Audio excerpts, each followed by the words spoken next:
Olá, pessoal. Prazer ver vocês. Estamos aqui prontos para falar um pouquinho mais sobre desafios da indústria farmacêutica e não só, né? Falar um pouquinho também da indústria de healthcare como um todo e desafios que a gente tem. Estou aqui com Vitor Avalone, com Carla Couto. Carla está como Carla Batilana aqui na nossa, mas eu juro que é a Carla Couto Batilana com a gente. A gente não está enganando ninguém, tá? Sempre bom.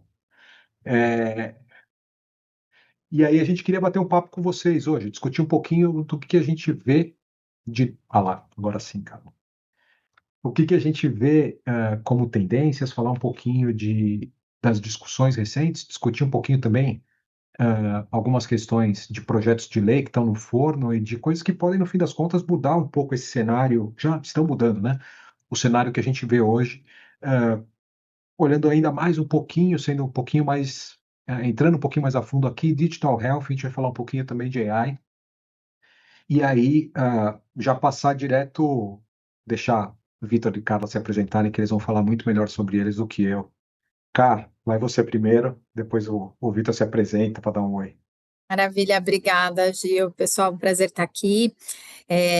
Eu sou uma das sócias responsáveis pela área de tecnologia, proteção de dados, propriedade intelectual, e bom, eu também com o Giovanni, mas também trabalho muito com o Vitor, né, esses assuntos envolvendo soluções digitais voltadas para a saúde, compartilhamento de dados, enfim. Então, acho que a ideia aqui eu vou dar mais esse enfoque voltado para pensando em LGPD e também um pouco do que a gente tem visto aí em relação à regulação de inteligência artificial no Brasil. Boa, cara. Vitor, e você? Bom, muito obrigado, Giovanni, Carla. Bom dia, boa tarde, né, a todas e a todos. Eu sou o Vitor, sou sócio da área de Life Science do Tosini Freire.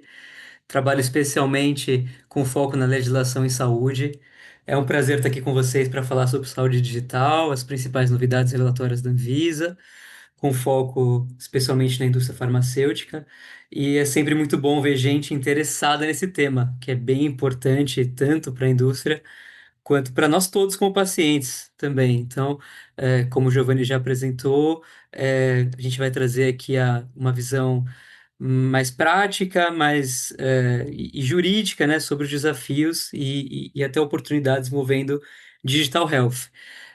O objetivo é que vocês saiam daqui com boas reflexões e ideias. Fiquem à vontade para participar aqui no chat também, por favor.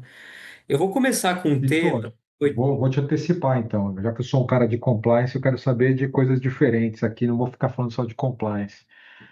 A gente estava batendo papo e você falou alguns pontos super interessantes das questões de implementação de modelos digitais de dispensação de medicamentos.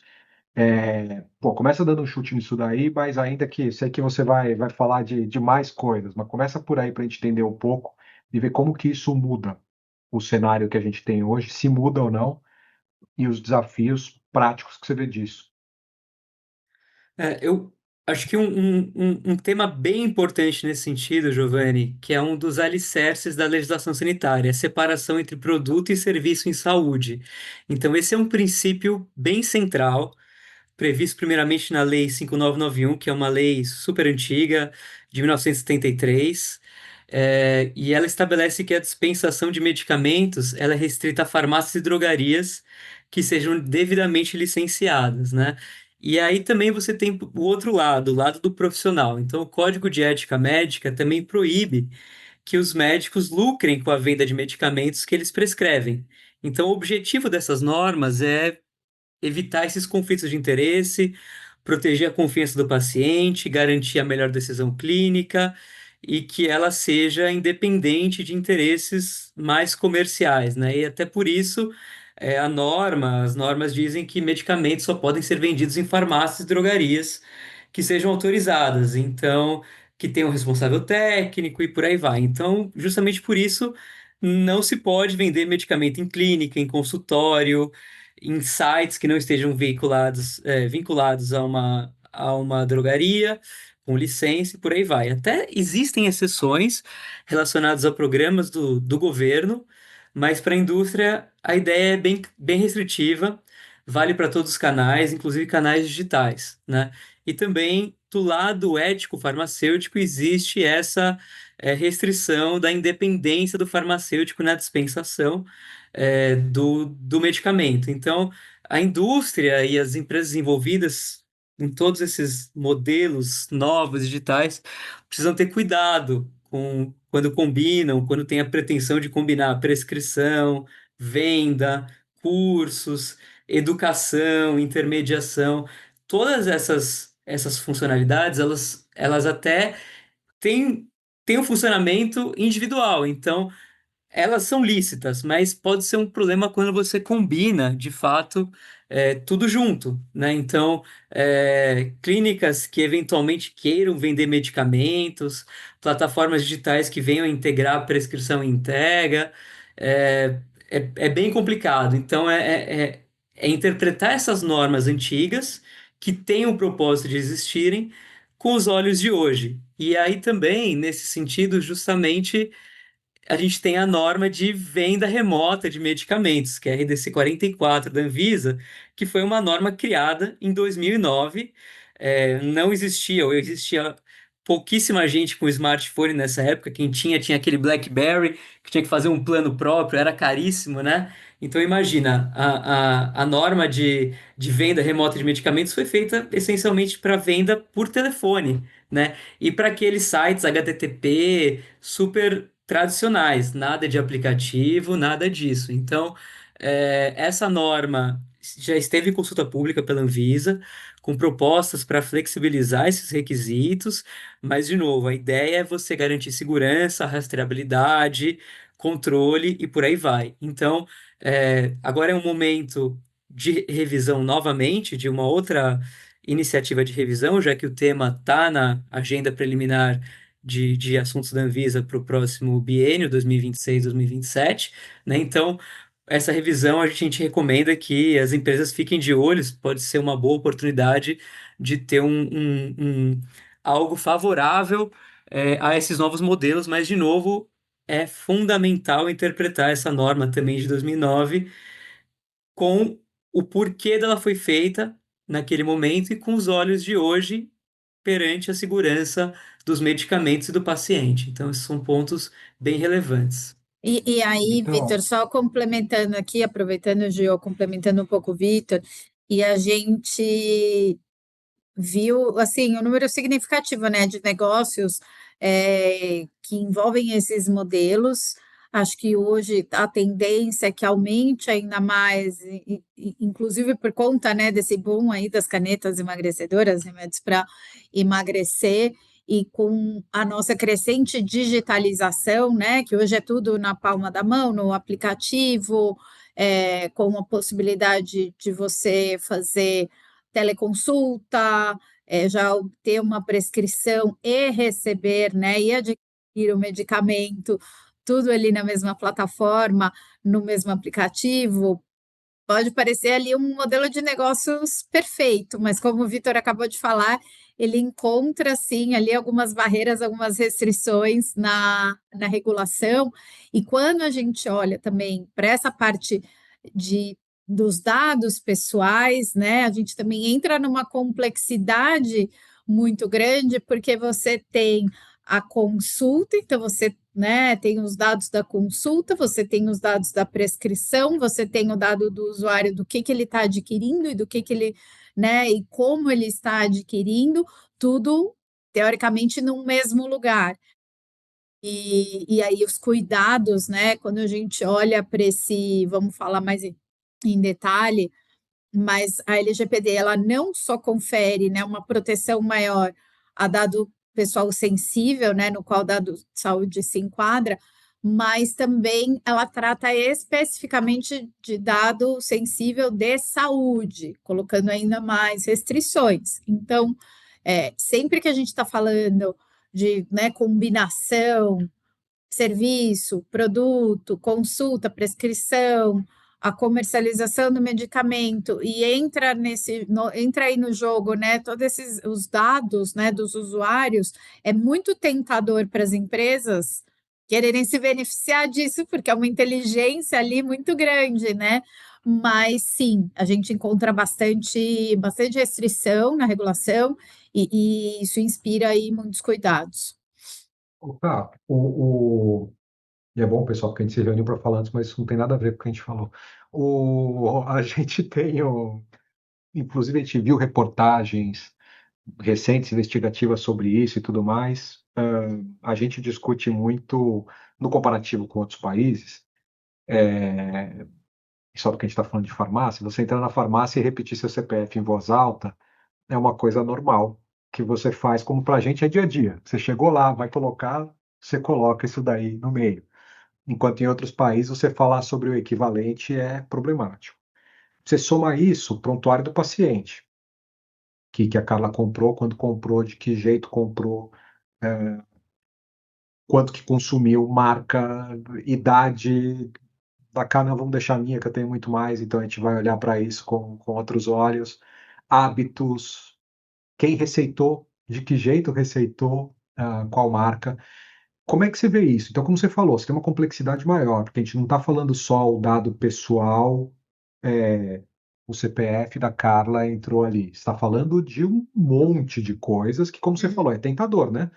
Porque aí eu consigo não só ver isso, mas eu consigo mirar tal lugar, tal coisa, para tal tipo de pessoa com essa característica.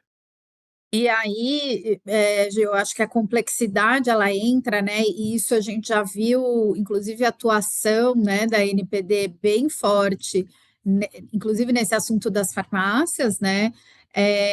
E qual que é a grande questão? É muito difícil e complicado você dar a devida transparência, e muitas vezes, quando você precisa de um consentimento, né? Você adquirir o consentimento da forma como a lei prevê que deve ser, né? O consentimento livre, expresso, informado, não aquela coisa assim, ah, não, se ele está comprando e tem aqui, né, a política de privacidade, ele está dando um consentimento tácito, isso não funciona quando você precisa de consentimento para tratar dado. E essa questão da transparência no assunto das farmácias foi algo que pegou muito para a NPD quando fez a fiscalização, porque você chega lá, você dá o seu CPF, mas você não entende muito bem o que vai ser feito com os seus dados. E aí a gente tem um detalhe na LGPD, que é algo que não a gente acaba, às vezes, passa batido, a gente acaba não discutindo muito,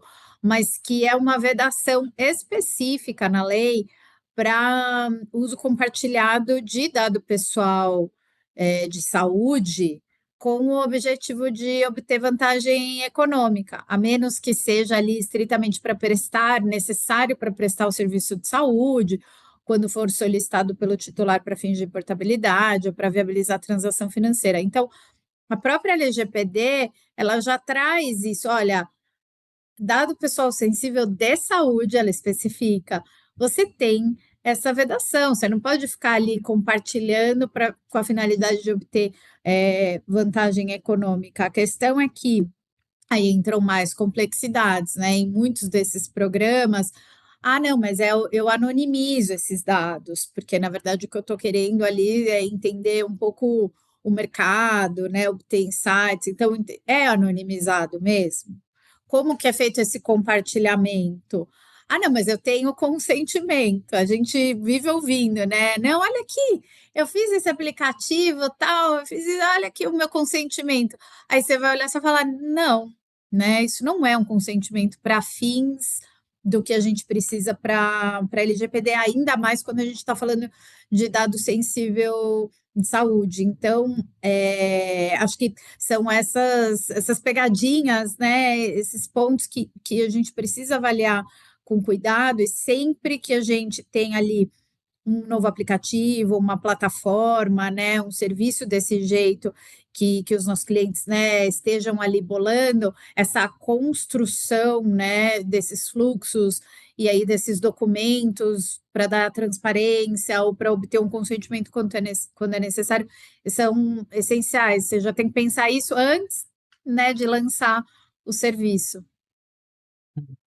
E só Ô, Vitor, complementando também, acho vai que lá, vai isso, lá. por outro lado, também tem uma tendência cada vez maior até para otimizar e melhorar os tratamentos, de que esses dados de saúde sejam integrados entre diferentes sistemas, né? Então é a interoperabilidade.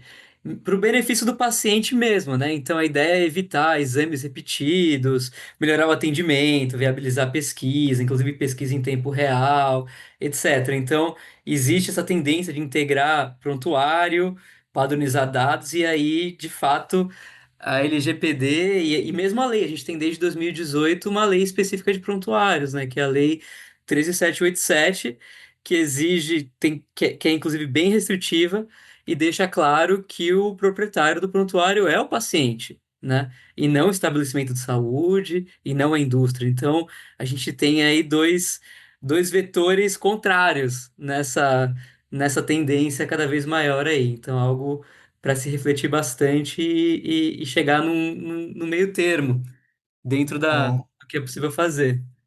ô Vitor, como é que a gente vai prometer aqui a solução para todos os problemas e trazer a pessoa amada em 3 dias? Como é que a gente faz, então? Porque a Cá acabou de falar, a gente tem uma restrição ainda aqui, algumas estão já no olho, outras com pouco. Para isso, você falou da 5991, da RDC, e agora a gente tem um novo componente, a lei de 2018, também a norma de 2018, que muda a questão do prontuário. A gente vai partir para uma digitalização maior, não tem dúvida disso, para qualquer coisa. Se fosse há 6 anos, há 5 anos, a gente não estaria fazendo webinar, a gente estaria fazendo um evento ao vivo. Ah, e aí, cara, por onde que a gente vai sair aqui? A regulação vai mudar? A gente vai mudar? A indústria vai mudar? O que que vai acontecer? Com o que temos hoje, a dica é, primeiro, não subestimar essa complexidade desses projetos, né? Então, a Carla pode até falar melhor, as coisas podem não se comunicar, cada um pode ter o seu próprio, a sua própria segurança e por aí vai, né? Mas, assim, eu acho que tem que investir em governança, tem que investir em contratos melhores e mais robustos, acordos certos, auditoria, avaliação de impacto. Então, tem que levar tudo isso em consideração na hora de ter esses projetos realmente. Assim, é claro que sempre vai ter, acho que, interesses conflitantes de alguma forma, mas você consegue fazer o melhor possível se você estiver bem preparado. Eu acho que essa é a dica com que a gente tem hoje, né? É isso, e a própria acho que a ideia, né, da LGPD, quanto dessas regulações, não é barrar, né, a digitalização, os avanços tecnológicos, mas principalmente quando a gente está falando de dado de saúde, né, que é um dado sensível, né, mesmo, né, na concepção dessa palavra, é, você precisa tratar com seriedade, adotar esses cuidados. Então, como o Vitor falou, governança, você levar a sério, né? Tem essa questão da transparência, a LGPD ela traz também o princípio responsabilização, prestação de contas, né, que é o que a gente accountability, né? Então não basta você estar tratando os dados da forma correta, você precisa demonstrar que você está tratando os dados da forma correta, você precisa ter uma documentação ali de suporte, né? Quais são os meus fluxos, eu tenho tudo mapeado certinho, eu sei para onde vai o quê, eu tenho documentação de transparência, né, para os titulares, enfim, uma série de medidas ali, além de tratar, né, implementar medidas de segurança, fazer tudo conforme a lei, porque a lei traz esse rigor. Você fazendo isso, não é que a atividade vai estar necessariamente proibida, né? Mas você precisa tomar alguns cuidados. E até hoje eu não me esqueço, em 2020, acho que foi 2020, é, pandemia, enfim, eu fiz um call com uma empresa que estava começando, acho que era uma startup, e era o ramo de saúde, plano de saúde digital, enfim. E aí era para falar sobre uma proposta para a gente auxiliá-los à adequação à Lei Geral de Proteção de Dados. E aí a pessoa, o dono, né, da startup, o fundador, ele mencionou na call, na reunião, mas é que dados pessoais, dados não é o nosso core business. E aí aquilo marcou pra gente, sabe? A gente depois ficava falando, né? Olha esse, lembra desse caso, né? A pessoa que estava ali tratando, lidando com dado pessoal de saúde, né, dos usuários, uma ferramenta que era B2C, né, para o consumidor final, falou que dados pessoais não era o core business. Então, é isso, às vezes isso é menosprezado. A pessoa acha, olha, eu estou fazendo, tá tudo de acordo com a lei, porque tem ali um sistema de segurança ou algo do tipo, e acha que está fazendo tudo certo, mas não necessariamente, porque, como a gente está vendo aqui, a legislação é complexa. Então, acho que a gente é super pró, né, a inovação e a digitalização, e a ideia justamente está aqui para poder apoiar, né, nessa jornada aí de uma forma que esteja de acordo com a lei. Boa. Vitor, você quer comentar nessa ou eu passo para outra, já que a gente deixou as mais difíceis para o caminho? Acho que pode passar para outra, tá? Tá bem claro, né, que esse desafio. A norma, só um último comentário sobre isso. Acho que as normas nunca vão estar tão a par da inovação, né? Então, essa ideia mesmo de Hum. interpretar o espírito da norma aos olhos de hoje, acho que faz sentido. Ainda mais, especialmente, normas sanitárias. Qual o propósito da norma? Proteger a saúde, né? Proteger a autonomia médica. Então, proteger os dados, né? Não ter um conflito de interesses, né? Então, acho que essas grandes interpretações, esses grandes motivos para as normas existirem, a gente tem que levar sempre em consideração, para além do texto da norma. Acho que isso é muito importante na hora de fazer os processos internos, revisar contratos e até os fluxos desses negócios. Acho que é muito, muito importante tratar disso. Boa. Então, eu queria pegar um outro lance para a gente discutir aqui, dividir em três pedaços. Vamos falar 5 minutinhos aqui dessa questão. A gente estava discutindo um pouquinho sobre a questão de preços diferentes e locais diferentes. Tipo, pode ser país, pode ser região, pode ser um monte de coisa. Então, você tem a venda de um medicamento que no país A pode custar 10, no país B pode custar 40, e aí o que você tem visto é a gente buscando a 10 no lugar, levando para o lugar de 40. Medicamento similar, medicamento teoricamente igual ou menos. Sei que você é um cara que vai me falar de licença, então aí você vai colocar isso daqui, vai falar que as coisas não são iguais. Então eu acho ótimo, gente, porque eu estou como consumidor aqui na ponta do negócio. É, e aí depois eu quero, cara, na sequência do Vitor, eu quero saber, porque muito disso daqui é plataforma online, né? Então vai cair aí no teu riscado. Vitor, o que tá rolando? O que é isso? De que a gente vê? Como isso prejudica a indústria? Como isso prejudica o paciente final? O que rola? Esse é um tema conhecido como importação paralela, né? Ele é um tema complexo que envolve diversos Importação aspectos. paralela não é contrabando. É É, diferente. assim, cada país tem as suas regras próprias, né, sobre esse tipo de importação. Então, ele envolve marca, o uso de marca, então ele é um tema de PI também, ele envolve, e aqui do lado regulatório, ele é complexo porque, ainda que o produto seja mais baixo e seja um produto original, então a gente está falando de produto pirata, a gente está falando da entrada de um produto original no mercado, tá? Então, um produto original de outro vendedor e por aí vai. Ele traz desafios do ponto de vista regulatório, porque quem garante que aquele produto está em boas condições? A empresa local do país da onde o produto não foi comprado e onde o produto vai ser consumido, ela não se responsabiliza pelas condições sanitárias do produto, né? Então ele vem de fora. Ele vem por quem, né? Então ele gera algumas preocupações grandes sobre até a qualidade do produto, questão de temperatura e por aí vai. Então, muito cuidado. É claro que cada país tem as suas regras relacionadas a isso, mas do ponto de vista da indústria, tem que tomar muito cuidado com esse tipo de prática, porque você pode ficar exposto do ponto de vista regulatório por um produto que é seu em outro país, mas que você perdeu o controle sobre ele, né? E aí, como fica a cadeia de distribuição? Algo que você já não sabe para onde foi, como é que fica a rastreabilidade?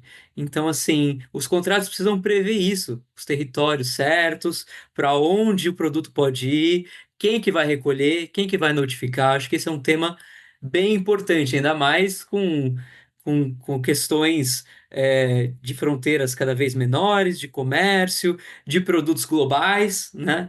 E isso sem falar de pessoas que trazem produto na própria mala, né? Então, a importação para uso pessoal que pode ter, aí sim, um descaminho, aí é outra preocupação. E sem falar em produto pirata, tem uma tendência grande de produtos piratas de novo, né? Principalmente os produtos da moda, produtos que estão sendo consumidos muito grandes, que foi um dos motivos para a criação da Anvisa, produtos pirata. 26 anos depois, estamos vendo aí aparecer produtos piratas de novo. Então, as empresas têm que estar atentas a isso, têm que saber quem notificar, se é distribuidor, se é mesmo a Anvisa, a autoridade local, se é quem está trazendo produto pirata, porque realmente voltou a ser tema essa questão de produtos, é, em geral, fora do controle de qualidade, englobando tudo isso que a gente está falando. E olhando para esse lado né, plataforma comércio eletrônico, para fins da nossa lei aqui, independentemente de onde esteja a plataforma, né, de qual país esteja sendo ofertado isso, na medida em que uma empresa estrangeira oferta produto e serviço no mercado brasileiro e trata dados, né, de titulares que estão no Brasil, vai estar sujeito a LGPD, as regras de proteção de dados da mesma forma. Então, é isso, né? Às vezes pode parecer tentador, né? Um modelo de negócio como esse, mas não vai estar imune, né, a cumprir com todas essas regras. Interessante. Vamos ver. Acho que isso daí vai. Isso muda conforme a gente fala, né? Então a gente vai ver um pouquinho mais daqui a pouco. Para finalizar, pessoal, pegar nossos últimos minutos aqui. Cá, a gente tem. Não é a gente, porque a gente não vai fazer, mas nós aqui, todos envolvidos, temos a questão da regulação de inteligência artificial, né? E aqui olhando para a saúde. Sei que você está acompanhando todos os movimentos aí. Como é que você tem visto isso? O que que é? Eu acho que é a sessão bola de cristal, né? O que que você acha que vai acontecer? Como que a gente vai olhar para isso? A gente tem um projeto de lei para regular a inteligência artificial no Brasil, que está em discussão, inclusive estamos tendo ali audiências públicas periódicas, né? Cada audiência tem um tema específico para tratar de um aspecto, né, do projeto. Acho que isso está sendo tratado com muita seriedade, tá? A previsão é que essas audiências, essas discussões, terminem até o final desse ano, para que então a gente possa ali ter um, um texto final, né? Mas do que a gente já sabe de versão de texto que a gente tem até agora, do que vem sendo discutido, do que a gente tem na Europa também, em termos de AI Act, enfim, é, tudo caminha para que a gente tenha uma regulação baseada em risco, né? E aí, quando a gente fala em risco, né, é basicamente categorizar, né, o que seria considerado ali um risco excessivo, que é basicamente aquilo que seria inaceitável, e aí de pronto a legislação já falaria, olha, isso daqui você nem pode fazer, porque é risco excessivo que não tem como mitigar. O alto risco, que daí impõe uma série de obrigações e cuidados para quem for desenvolver e utilizar.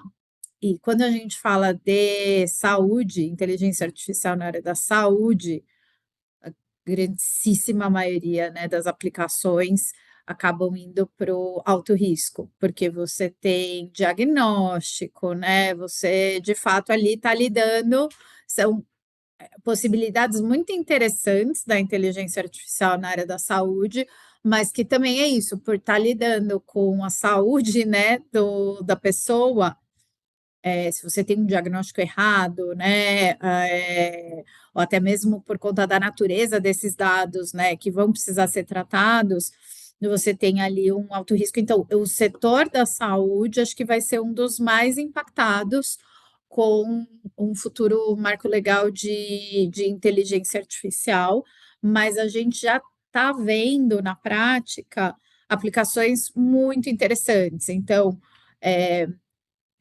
diagnóstico, a possibilidade de inteligência artificial fazer diagnóstico ali com base em imagem e capturar aspectos e coisas que um médico não consegue capturar.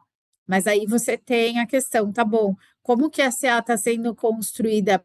Você vai conseguir identificar qual foi o elemento que a IA capturou que levou aquele diagnóstico, porque daí você corre o risco, se você não tem dessa forma de ter o que a gente fala black box, né?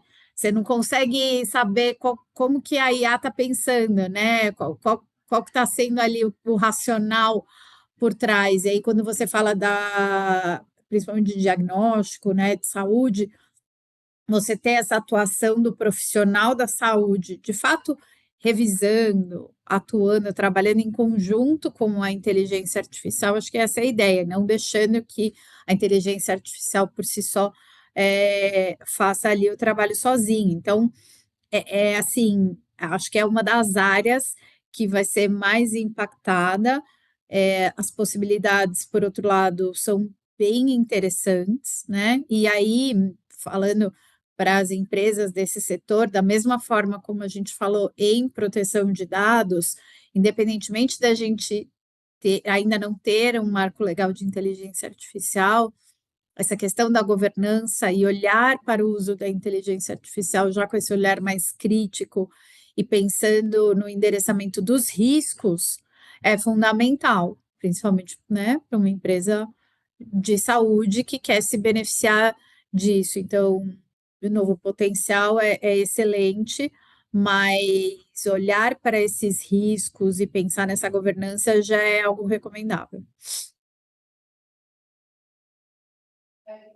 E aí, doutor Vitor, o que nós vamos fazer?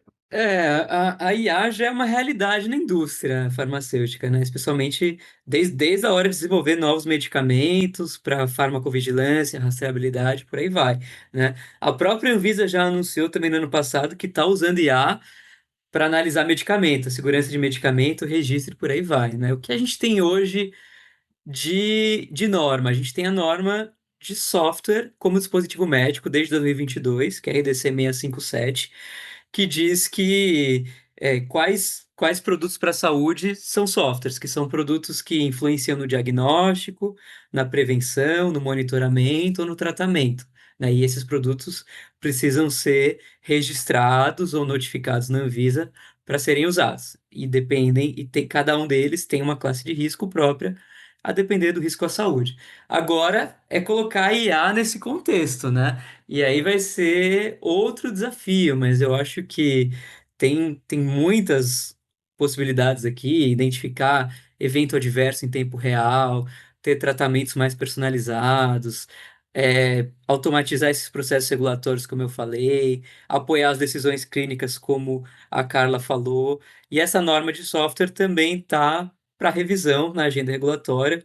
Então, acho que é um momento também da indústria e de todos os envolvidos e todos interessados nesse tipo de tema contribuírem com a discussão, levarem o tema, as suas preocupações, as suas sugestões para a Anvisa na hora de discutir essa revisão, porque é um momento bem interessante. Então, vai ter consulta pública, vamos ter que trilhar esse caminho regulatório bem interessante sobre esse tema de IA na saúde.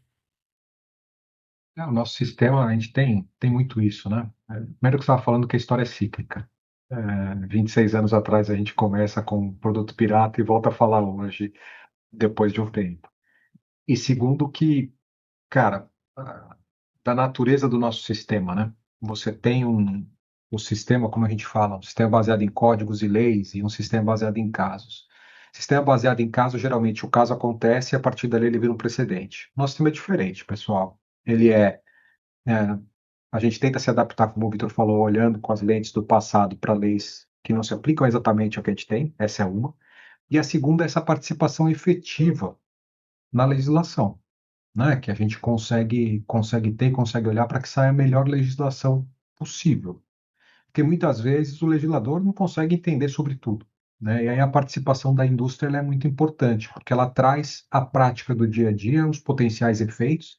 Sei que está vendo muito isso num sentido mais amplo quando a gente fala de IA e regulação, mas aí aqui a participação da indústria é muito importante, porque a gente consegue mostrar de um jeito claro, direto e transparente os efeitos que um dispositivo de lei pode ter no dia a dia e que, se tiver mal colocado, tem efeito na população inteira quando a gente fala de saúde.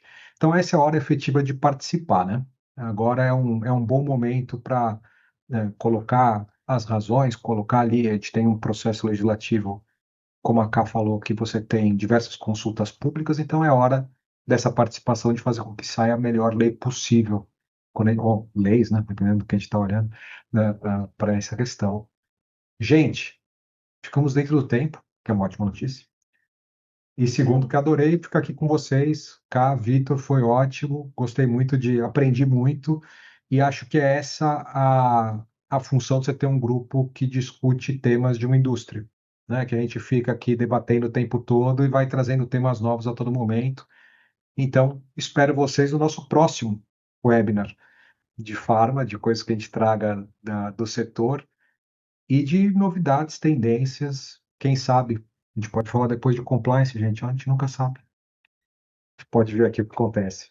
Vitor, Cá, obrigado, foi um prazer e espero que a gente faça mais. Foi divertido. Foi ótimo, super obrigada, foi um prazer aqui participar dessa conversa com vocês. Muito Obrigado, obrigado, foi pessoal, que ótimo. ficou até aqui com a gente. Foi um prazer. Até mais. Tchau, tchau.